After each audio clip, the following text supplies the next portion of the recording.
এগুলোর তালিকায় সবার প্রথমে যেই বাইকটির নাম বলবো সেই বাইকটির নামের সাথেই কিন্তু অনেক জনপ্রিয়তা জড়িয়ে আছে।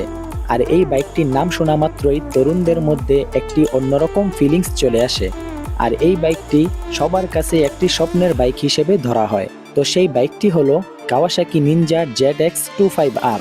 এটি একটি 250 সিসির বাইক, কিন্তু এর ইঞ্জিনে ব্যবহার করা হয়েছে 4টি সিলিন্ডার। অর্থাৎ এর ইঞ্জিন থেকে আপনারা 17,000 RPM পর্যন্ত রেট করতে পারবেন। ভাবা যায় পুরাই রকেট। বাংলাদেশের রাস্তায় এই বাইকটির সাউন্ড আর পারফরম্যান্স সবাইকে তাক লাগানোর মতো হবে।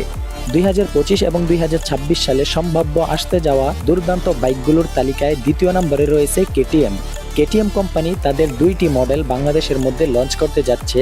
সেই 2টি মডেল হলো কেটিএম RC200 আর কেটিএম ডিউক 200।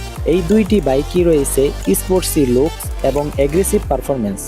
যারা একটু অ্যাডভেঞ্চার টাইপের রাইড পছন্দ করো, কেটিএম যেন তোমাদের জন্যই বানানো হয়েছে। আর এখন তো বাংলাদেশের মধ্যে কেটিএম প্রেমীদের জন্য আলাদা ফ্যান বেসই তৈরি হয়ে গেছে। এরপরে এই তালিকায় 3 নম্বরে রয়েছে বাজাজ।